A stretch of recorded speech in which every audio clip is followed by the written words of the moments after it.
Hey everyone, we're back. We're now in La Fortuna near the volcano Arenal. Still with Tristan Tyler Blake. Just had a good episode about from finity to infinity on our drive down here while we're looking for land for a regenerative community. We're on a nice little hike before we go visit another potential location later today. Tristan, what are you feeling like exploring as conversation? I'm very open to pretty much any conversation. And we had a great one coming up here. Yep. I think maybe we can continue the thread of that. Mm-hmm.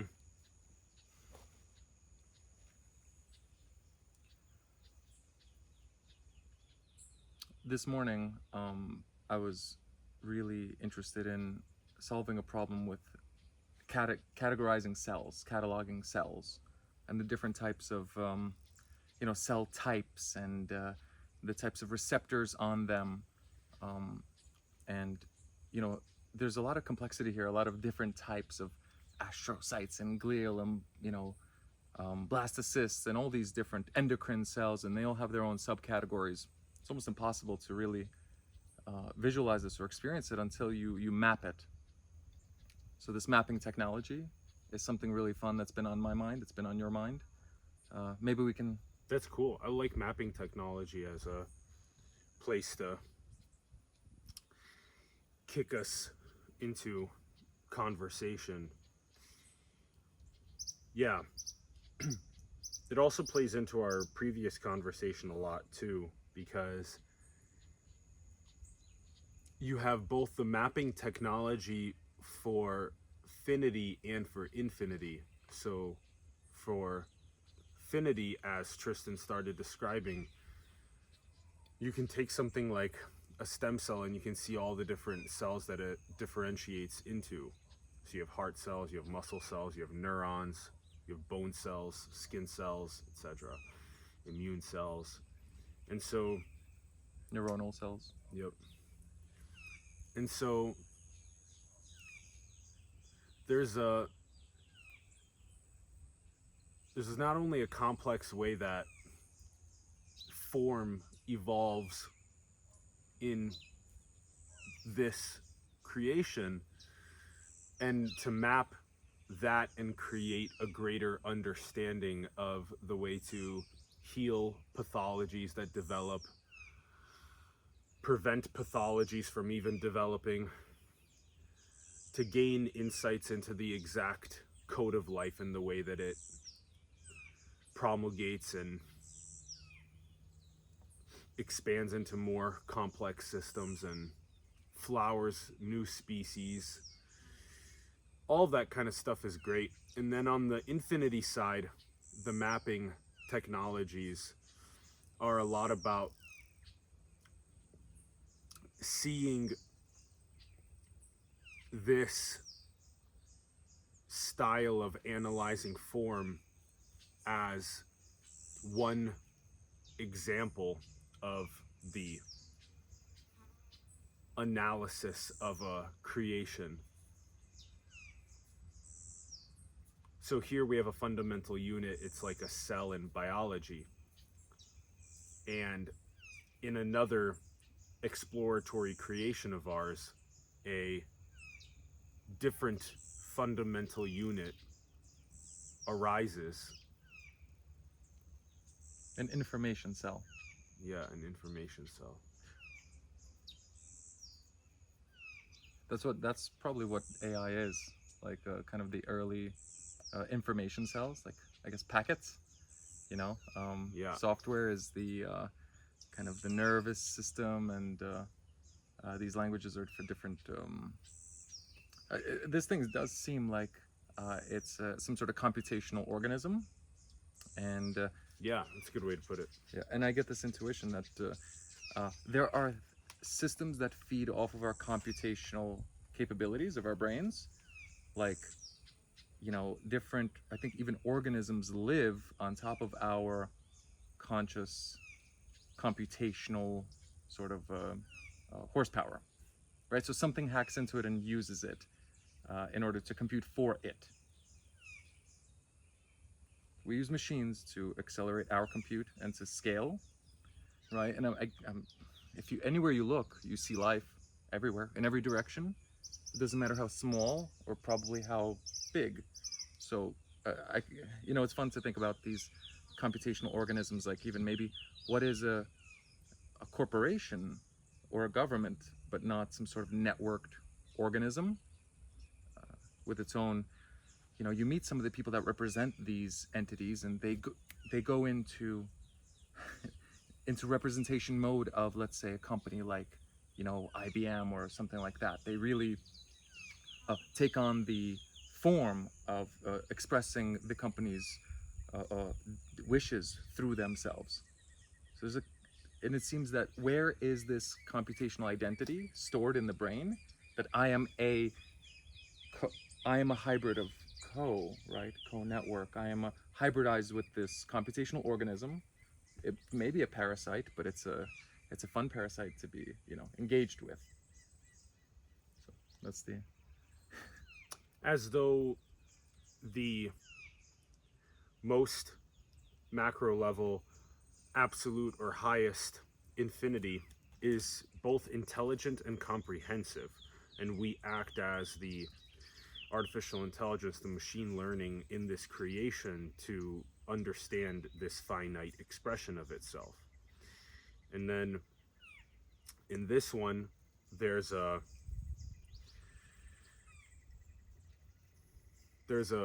way to create mapping technologies that drive these power law style insights. So you want to gather the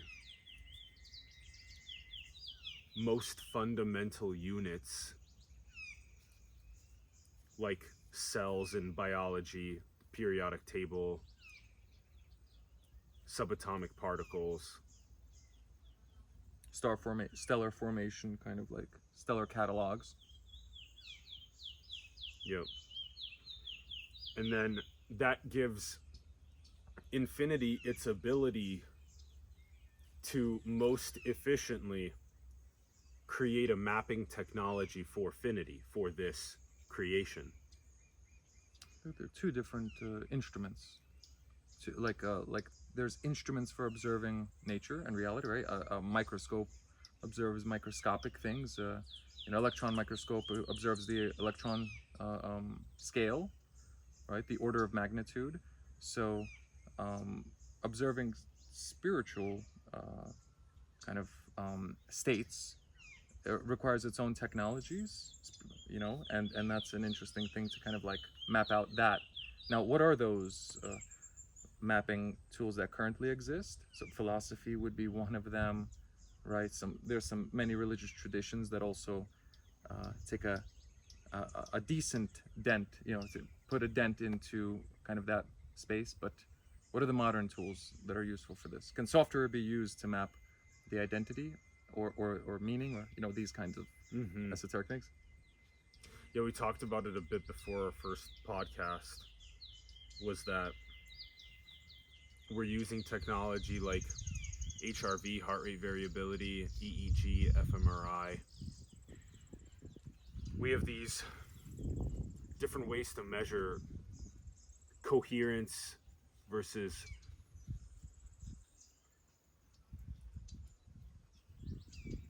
cortisol. And so you can be in a state of symmetry, you can be in a state of harmony, in a state of balance. You can also juxtapose that with being in a state of stress, being in a decoherent state. And that's very sort of visibly seen as something like this, where you have on one side of the spectrum, on a more maybe decoherent state, you have somebody that's a little bit, more like, I'm so stressed out, I need to do this, I need to do that. Yeah. And then on the other side of the spectrum is something that's a little bit more like,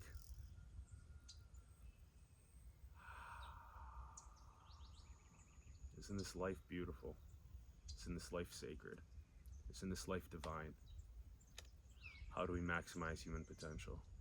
Right? So you have these sort of two poles that are typically called like ego or contracted energy, or feeling separation, feeling depression, anxiety, versus on the other side, it's like feeling enlightenment, it's like feeling empowerment, it's like feeling a divine harmonic connection to life and to the true nature of reality.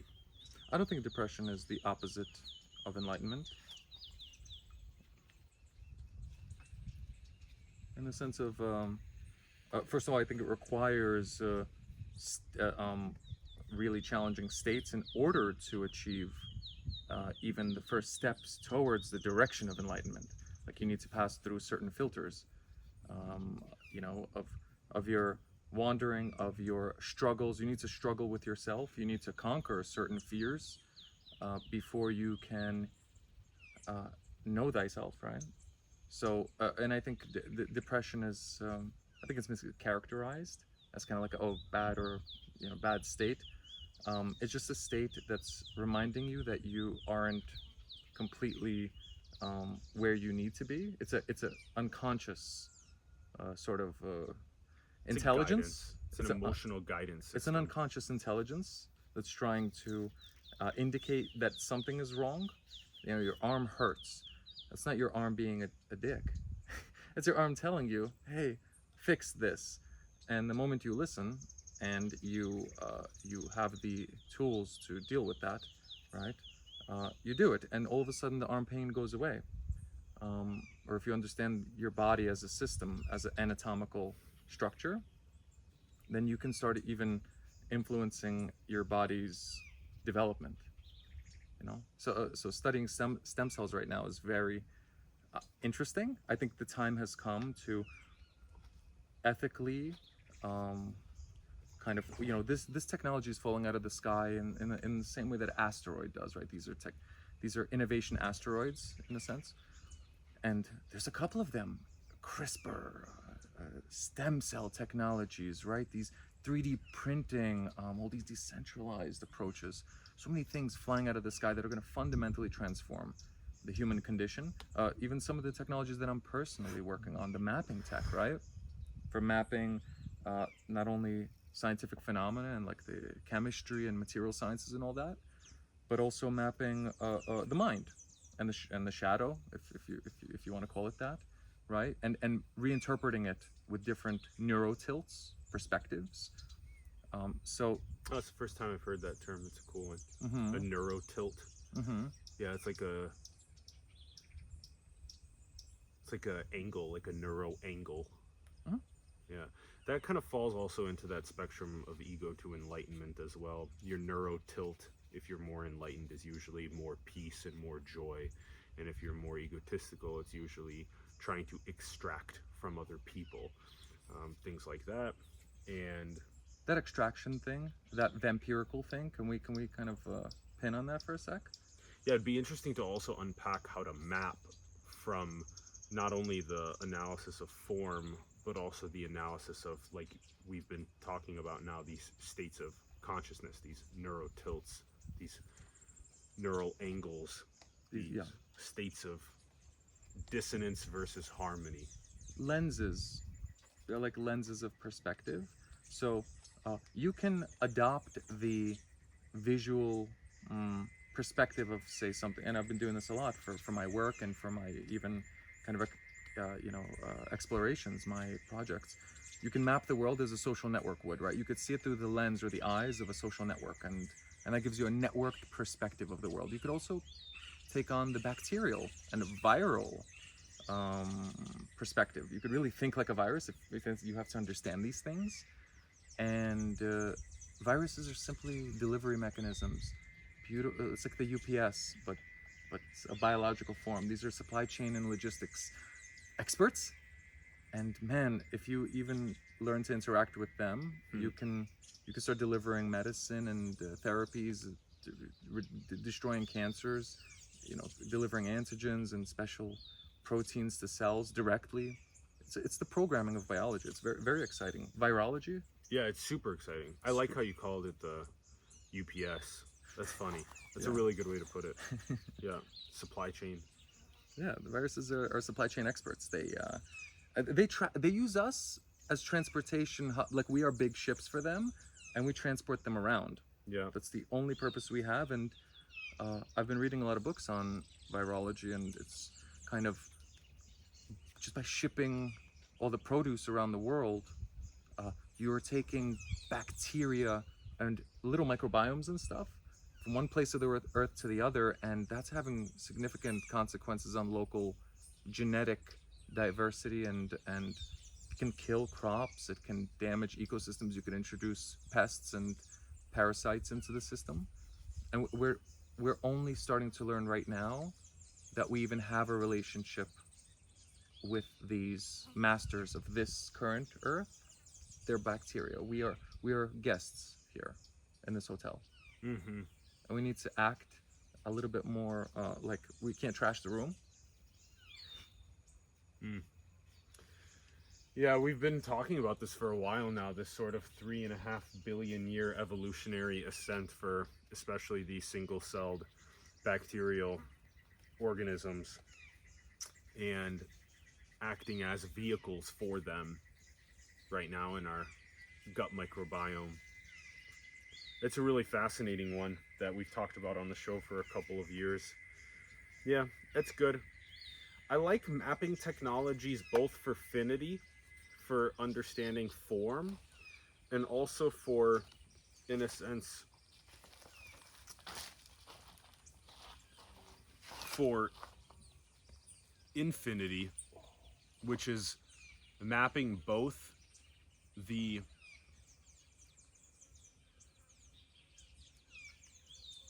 subjective realm of consciousness, states of ego versus enlightenment, and then also in terms of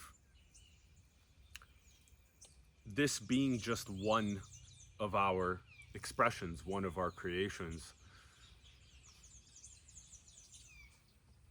When you're obsessed with finity and you've never tasted infinity, you don't know your true nature. When you've tasted infinity and you know it and you live from it, then you understand the true nature of finity. And then you can be a more coherent agent in the finite.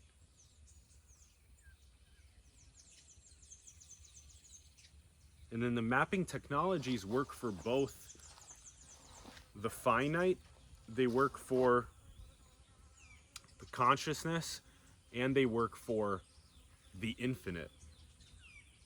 Do you want to give them a understanding of mapping technologies, kind of more like Yeah, practical applied? that's a good point. So for the mapping technologies for the finite, it would be things like the subatomic particles. So you have the standard model, and you have that entire table. You have your bosons, you have your fermions, you have your periodic table of elements is another mapping technology for finity. You have, like we talked about at the beginning of the episode, you have the fundamental unit in biology of the cell, and you have all of these different kingdoms that it gets to explore in. You have bacteria, you have plants, you have animals, and then all of these different differentiations we were talking about even inside of the human body. So you have a bunch of maps for finity, like we just mentioned, and likely some of these maps for finity end up having interplay with infinity, because in a sense the same phenomena that you see in biology of mitosis is likely going to continue in our next creations, because it's just such a fundamental process to have a cell cycle and a cell checkpoint when it feels comfortable enough to divide. that's such a, it's a perennial finite process that mirrors infinite processes. And so there's something similar there. And then so that's mapping for finity. Then there's mapping for consciousness, which could be something like heart rate variability, EEG, electroencephalography, fMRI, functional magnetic resonance imaging. Tracking your unconscious thoughts and labeling them. So like the actual, the state of awareness that you do have, to have like, some people have 4K resolution, you know, experience. Some people have maybe even 8K, some super, like I think hyper sensitives or hyper fantasia, whatever that is, right? Hyper imagination. And some people have 1080p and kind of your data metabolism, you can only take so much. Oh yeah, Make sure yeah. You can only take in so much data, and now we're getting more and more data, and you can take in more and more. So that's a good point. It's almost like with the ego, you might be contracted down to like a 360p perspective. Yeah, so with the ego, you might only know that the only thing that you can do right now is to have a perspective of being kind of inflammatory. Like, you have to prove your point, you have to convince the other person of what you see, this type of stuff, versus when you maybe upgrade to 480p, 720p, you sort of maybe relax a little bit more into understanding that the other person also has a unique perspective that you could learn from. And then as you upgrade yourself to 1080p, 4K, 8K, that you gain more and more of an understanding that all 8 billion perspectives on the planet have their own little hermeneutic or partial truth to them. Yeah, but some have a much higher resolution signaling apparatus, right? So that's what good speakers, they can craft a information cell or unit and horizontally transfer it to you, and you can download, and when you open the file, it's well organized. It's a package that you can now use as a tool. You can store it, right? So these are these information cells that these teachers put together.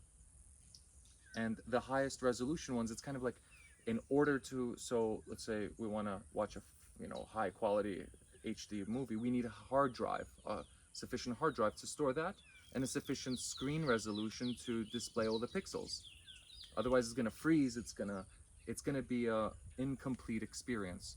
And so I think that the human brain is kind of not overclocking yet. We can overclock by hybridizing with networked technologies, with computational technologies. These things plug right into our neuro structures, and we can boost and broadcast the signal and mitigate the noise. Oh, I was thinking about this the other day. Like for kind of like just the average bear, These devices are already increasing the resolution. Oh yeah. I am the signal in kind of this average sort of milieu, right? I try to act as the signal, but I find that when I'm an interviewer or when I'm dealing with very, very intelligent and beautiful people, I like to kind of create a little bit of noise in order to hone their signal, right? In order to actually create a little bit of noise. It's funny, I went to this one lecture on, I think it was by the IEEE, on information like electrical circuits and stuff. And by boosting noise in the system, you can actually increase its sensitivity, its precision. There's something very interesting in communications and like that whole field, electronics, It has interesting parallels to the memory and like the computer memory and information transfer and stuff. It has really good parallels for how to store our memories and then pull them and act upon them. So you have a very good thought, a moment of inspiration, right? A eureka moment. How do you get access to that? Spiritual, awakening kind of recognition thought. Yeah, this requires significant balance. There you go. Nice. Yeah. So these are mapping technologies, essentially to be able to take any system and to reveal its really kind of complex nature, right? So you think about quantum mechanics and you're like, oh, wow, it's pretty like, there's a lot of words and there's a lot of spins going on and all this stuff. But funny enough, if you actually map it, and you kind of have to have a really serious diligence for sort of information quality. Like you can't put in, you have to be very careful with your data, right? So that's kind of interesting. And then it reveals itself. It becomes very simple once you see it. Yeah. And so what are these spiritual? What are the spiritual maps that could be evolved, and some that you have personally worked on? What are some of these spiritual maps that you've seen that can help as a tool set for somebody who's looking to find meaning and purpose, discover beauty, or see it hidden in in different places, inside of people or inside of nature? So what are some of these tools that you've been working with or creating? Yeah, let's continue viewing it from a macro level umbrella style visualization of the topic that we're talking about. So overarching, you could say, is mapping technologies, and then underneath of mapping technologies you can kind of create three categories. One of them is finity, or analyzing form, which we gave the example of subatomic particles, the periodic table. We gave the matter, form, and matter, the fundamental unit in biology, the cell. So form, matter, and so there's that.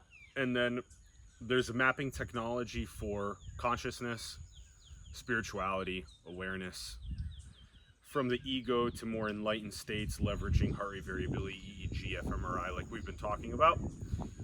And there's the general sort of expression of that as a state that's a little bit more contracted versus something that's more relaxed and more expansive, something that's more peaceful and joyful.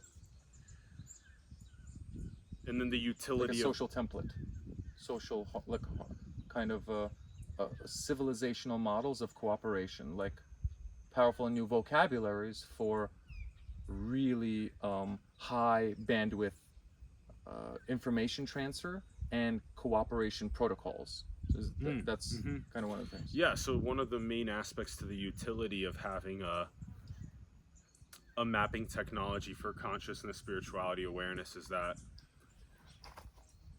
what you get is you get a more healthy and happy relationship with yourself, with your family, with your friends, with your community, with the world.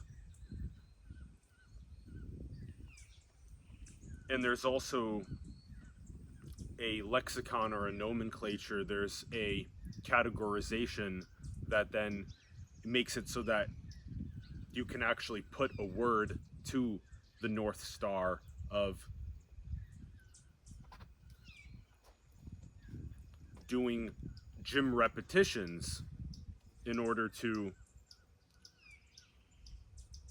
be less egotistical and more enlightened. And so then there's the third category in the mapping technology. So again, finity was one, consciousness was another, infinity is another. And so in infinity, the mapping technologies are very much like a big question mark. But one thing that we know about it for sure via direct experience is that this finite creation is just one expression of the infinite, is just one expression of the absolute, of the highest, of source, of God, of Brahman, of Tao. And by the way, I believe this is a maybe. Simple expression of that is to explain it in the sense of an analogy. This is one way to paint a blank canvas. and that there's endless ways to paint a blank canvas, and that we will never come to the end of ways of painting a blank canvas, just like we'll never come to the end of ways to arrange musical notes into a song. We will never come to the end of ways to combine food into recipes. We will never come to the end of ways of vibrating our vocal cords to make languages. And so we'll never come to the end of our exploration. And so in that mapping for the infinite, it's very much like recognizing this finite as but one exploration of ours. So there's sort of three different like mapping technology subcategories to the macro level mapping, which is finity, consciousness, infinity, So I personally believe, objective, subjective, and infinite. yeah, Yeah. I personally believe that scientific instrumentation and just what the tools we have now will be sufficient to like map all of that. And you know, consciousness, I think neuroscience has it pretty much kind of is honing in on the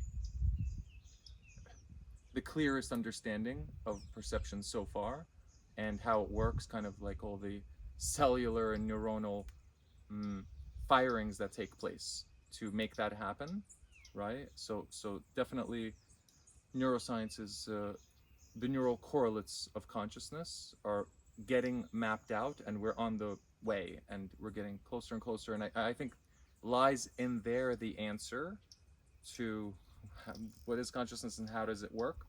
I think the spiritual one, it can be a good sort of a metaphorical guide, a map of metaphors that you can use for insights into how to map it in a robust way with the current tools that we have, EEG and all these other signaling and things that we you know, are developing now, like different types of spectrometers for brain, kind of like to analyze the brain, heat maps and stuff. Like we're getting really cool new magnets and lasers. So it's pretty exciting because we're going to get much higher resolution images of neural activity, and then we'll be able to map it and understand kind of where does consciousness sit, how is it formed, and what are the barriers to it. But in this world, in this physical space, there are certainly barriers to perception. You can train AI to show you what it looks like to see the world from the perspective of a snake or a dog, you know, or a bat. It would be cool to have retinal implants that can do that. That's a stem cell thing. That's later. That's coming. That's on the way. You'll be able to take on perspectives in our lifetime. So I guess that's cool. What do you think of that? Do you think it's... Oh, I love that. Yeah, I'm a huge fan. That's an exciting one because it sort of begins taking on the perspective of the absolute or the highest, because as it expresses itself via this creation, typically what happens is that, like we've been talking about, the ego starts off at just, I only have this Atlas perspective and that's it. That's all that I care about. I need to feel safe. I need money. I need to extract from relationships and experiences and that kind of a thing. And then the shift happens where it goes, well, maybe what Tristan's perspective is pretty cool. Maybe I should, give it a go. And then empathy happens. And then you add a second perspective where you learn more about Tristan's life. You learn more about where he came from, how he built up his perspective, what nuances he has to his perspective that you could learn from. And then you go, well, what about Sarah's perspective? I want to learn about Sarah's perspective. And then you go, what about Michelle's perspective? And so then you start sort of building yourself out to this like 8 billion humans at the same time. And then you can hold all 8 billion human perspectives. And then, like Tristan mentioned a moment ago, then you have snakes seeing in infrared, and you have bats that use sonar, and dolphins as well, and you have all these other bees with ultraviolet. You have all these different ways of this Perceiving. electromagnetic spectrum and This perception consciousness. and That's consciousness. boosting. That's And the so kind of you like can hold that entire synthetic consciousness. 10 million species of perspectives on the planet at the same time. I wouldn't want that. And then, in a sense, you get a really, really highest resolution possible sort of taste for what the absolute is tasting through its analysis of this finite. So this is an interesting question, right? So you have a team of 1,000 people. Let's just say it's a standard distribution of intelligence and capability, and grit and all these things. Do you want to take the insight of all 100 for some averaged out kind of opinion on what to do, a decision science, or do you isolate the top 3 decision makers and decide what and have them kind of map out the system and then make a critical decision? I'm of the camp of I don't care about the opinion of the people that are wrong, honestly. Even if like I actually only care about what's accurate and what's true, because there's many ways to be wrong and there's very subtle and few ways to be very right. And I would me personally, like I would like to always kind of I don't care about 8 billion perspectives. I care about 800 that are the closest to the source of knowledge. You see, what do you think about that? Because you see the other one. You actually want to take in everybody's perspective, and that's interesting. Well, the way to sort of combine what we're talking about is that you both want to hold the absolute's perspective of how a hummingbird comes and just enjoys the nectar from a flower, as well as you want to hold the perspective of what is currently being discussed at the World Economic Forum at Davos, because you want to know what it's like to have a conversation between the Alex Karp from Palantir having a conversation with Angela Merkel from Germany. And you want to know what it's like for a Costa Rican that lives in a village of 100 people to barter the beans that he's drying for the bananas that his local neighbor is growing. And so the power law, of course, takes into account, and it's gorgeous and beautiful, and yet there's this beautiful bird that's just circling in vortexes above us right now, and the absolute is also experiencing itself as the bird right now that's flying in these vortexes and exploring what it's like to even be that. And so that's how to sort of synthesize. The Costa Rican farmer bartering might have a little bit less of a knowledge in how to run a country of 10 million people. Mm-hmm. Yeah.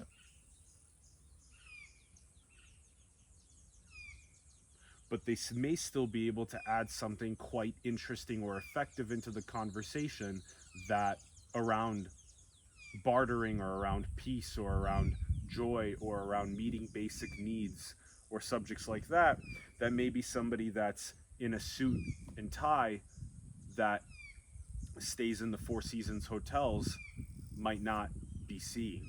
And so they both see things that the other doesn't see, and that's why holding a really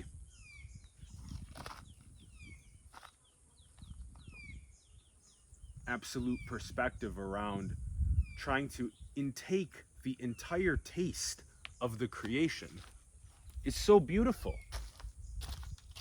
It's unbelievable. You have so much to taste. You have to take yourself out of your 360p perspective of this low resolution style, only Atlas. That's what you look like when you're only focused on your perspective. And then when you at least gain a second perspective, you at least hold two observers' perspectives simultaneously. That's why awareness itself is impersonal. Our source is the same. And then you take in 8 billion humans' perspectives. Then you take in all 10 million species' perspectives. And then you start tasting what the absolute tastes when it makes these finite creations in an exploratory fashion. And then we create mapping technology to map the finite, again, these very subatomic particles, chemistry elements, biological cells. And then you have these states of consciousness from ego to enlightenment, like we discussed, taking up to 8 billion perspectives simultaneously, up to 10 million species simultaneously, and then you have the infinite. Then you have, this is but one of our creations. And that will never come to the end of the different ways that we can combine musical notes into a song. We are the eternal symphony that endlessly plays, and this is one beautiful song. And you can think in terms of states of consciousness that the egotistical states are the ones that are playing their musical instruments out of tune. And I don't think so. And the enlightened ones are the ones that are playing more in tune. But well, it's all perfection, perfect. I think ego is required for certain. It's a powder. It's a piece of the formula, and it's not something that you throw out. It's like throwing out salt. You need to have, it's kind of a salt, and then you have these periodic table of emotions. So you have to mix different chemistries, and you get emotions. You get exotic emotions, right? You can craft these experiences for yourself and others, so you don't want to throw out ego. It's very valuable. It's not throwing it out. It's that the absolute, when it manifests, when we manifest this finite creation, we use ego as a 100,000-year-old sort of primal limbic way. Some of us use ego like that. There's people that transform ego into very powerful pieces of art and physical form, like body. As in, just to finish this thought, the idea is that the ego is another way of explaining what it's like for something that is infinite to contract itself down into an individuated perspective. And then that is what we use the word ego to describe. And then when we talk about dissolving the ego, all we're talking about is that contracted, finite, individuated, egoic perspective, relaxing and expanding itself back into its infinitude, and then it can continue enjoying its perspective from a place of knowing its true nature. And so the ego is just a word that we use to describe said phenomena. I was asking you the other day, like, I get it, like Freud's cool, all these guys are cool, but is it really how it works, or are these just words to describe things that are indescribable, if not even there?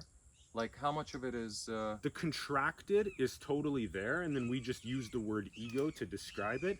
The contracted is, again, the infinite, as it takes the perspective of an individuated, finite entity, feels like it doesn't know its true nature. It feels forgetting. It feels like it's hiding. And then that's the game of seeking its own infinitude, seeking its remembrance of its true nature. I believe that right there is understanding biology. Like your purpose, if you're looking for a purpose in life, and if you don't have a purpose, then it's very simple. You don't even have to unlearn another purpose that's not even that good. Just go after the core, which is how does life work? What is the cell? How is biology and life such a resistance to entropy? How is it possible that this thing is all this ATP circulating? So, I listen to a lot of spiritual people. They're very sweet friends of mine on many occasions, and I love this community. It's very likes yoga as well. They talk about energy, and I'm like, yeah, that's ATP. Like, yes, they got it. They intuitively got the point, and now here's the actual chemical mechanisms that and physics mechanisms that make this quote unquote energy possible, yeah, yeah, your cells and your body and your blood and all this stuff, it needs ATP in order to, to do all those little cellular mechanisms, the mechanics of these proteins and lipids and carbohydrates. So yeah, ATP is that thing that you capture from the sun. It's the same thing that chloroplasts make in plants and in these other cell types. So these are just different words for the same thing, but I believe that you can make with the understanding of photosynthesis, the physical realm, you can actually plant plants and understand what goes on, and then increase the photosensitivity and create solar panels and whatnot from the understanding.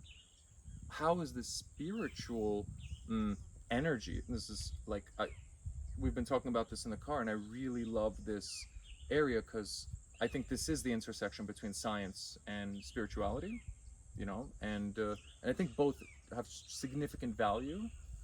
Science for me has been very clear. Like the definition of quantum is extremely clear, and every word belongs there. Um, but the definition from the perspective of spirituality is extremely loose, and it is hard to back up. It's very metaphorical, so it's kind of more artistic than it is practical, useful. Recognize that utility is a value for me, but how do you feel about this? This. So your spiritual kind of depth. What are you seeing in terms of spirituality being able to solve problems that I believe science is capable of doing that it is not? What would you say is kind of some of those things? Well, I just don't create a divide between them in the first place. Mm-hmm. Yeah. So I don't create a divide between science and spirituality. I don't create a divide between finity and infinity. I don't no longer don't create a divide between matter and consciousness. But we do create the concessionary divides or juxtapositions to be able to share with people things like their true nature. Because if you do think that you're just a hairless monkey that's on a rock orbiting a star that's completely random and meaningless, then you're going to behave completely differently, typically in a way that's violent, rather than if you know your true nature as infinite and you know your true nature as we share our source, that we share our awareness, that we are the same exploratory process that's happening. And so then you behave from a place of benevolence, you behave from a place of gratitude, from a place of peace, from joy.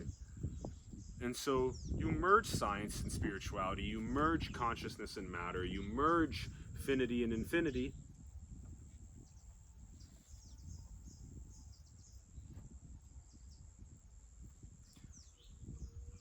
Yay! Yeah. No, it's a very it's a very important subject right now. For me, like as a kind of a somebody that loves these systems and mapping them, I want I would love for other people to have access to these visuals, these kind of like frameworks, Totally. and to truly be Which able is to. something that we're building. Well, yeah, and I kind of have this theory that unless you've struggled to understand the nature of the current reality, you can't even have a sense for the spiritual. Like your spirituality must be earned. It isn't something that you just feel or do. It's something that you need to struggle through in order to philosophy. Like okay, you need to take significant philosophical. You need to read. You need to go through. You need to read a lot of books. You need to understand it. So, achieving spirituality is a journey. Like you can't just do it just by feeling great, And that's kind of one of the things that I want to share. That it's not supposed to be easy. It's supposed to hurt. Like working out is supposed to feel unpleasant until the last 10 where it feels great. We're in an alchemical transmutation. That's what the infinite exploring is. Constant alchemical transmutation. An absolute perfection that's endlessly perfecting. It's so cute. Can we take them on a dance? Can we show them the dance? Yeah. Can we take them dancing? So we're building out mapping technologies right now, and we're gonna take you on a dance. Actually, we're gonna allow them to join our dance. You guys can join our dance. I'll just summarize. Yeah, we're building mapping technologies. It's really exciting. Keep in mind the sort of ideas that we talked about on the episode around finity and mapping technologies for that, consciousness mapping technologies for that, infinity mapping technologies for that, knowing your true nature, maximizing human potential. And we love you very much. Come join us in this dance party with the volcano. And we're gonna take you on a leave it. little adventure. Let's leave it there. We're gonna kind of dance around. We're gonna dance around. Here. All right, I'm gonna dance over here. Join us if you'd like.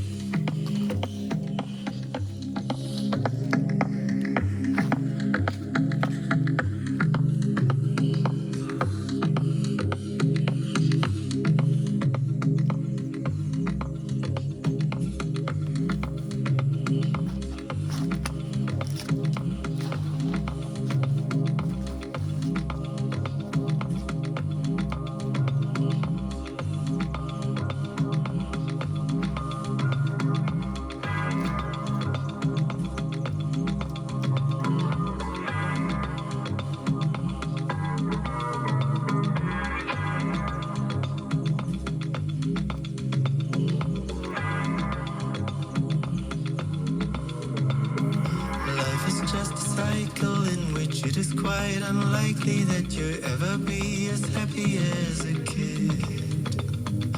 They are walking fluffy clouds, living in what's known as now, not worrying whatever will be next.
pain you have to have. Nothing's the same, a crooked path. Be a fool again and fall in love.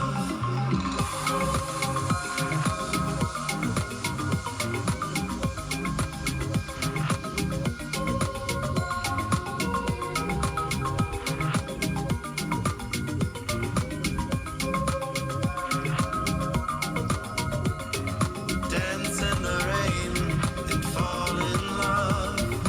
Live every pain you have to have. Nothing's the same, a crooked path. Be a fool again and fall in love. Be a fool again and fall in love. Be a fool again and fall in love.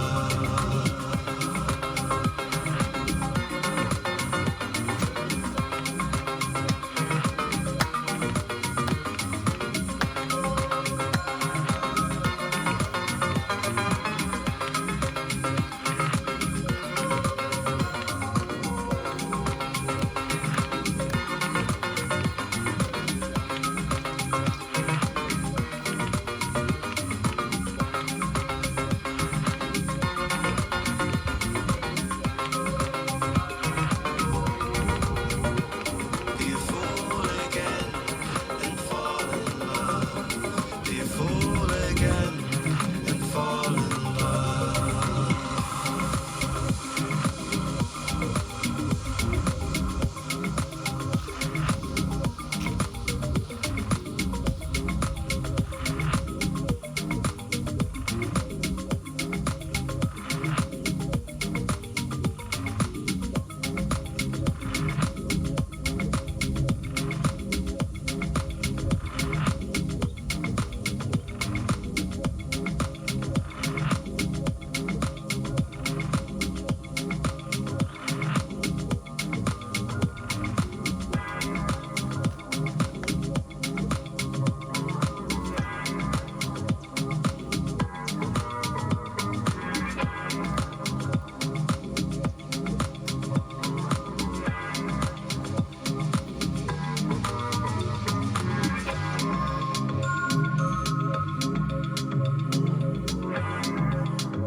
I wonder who's behind me.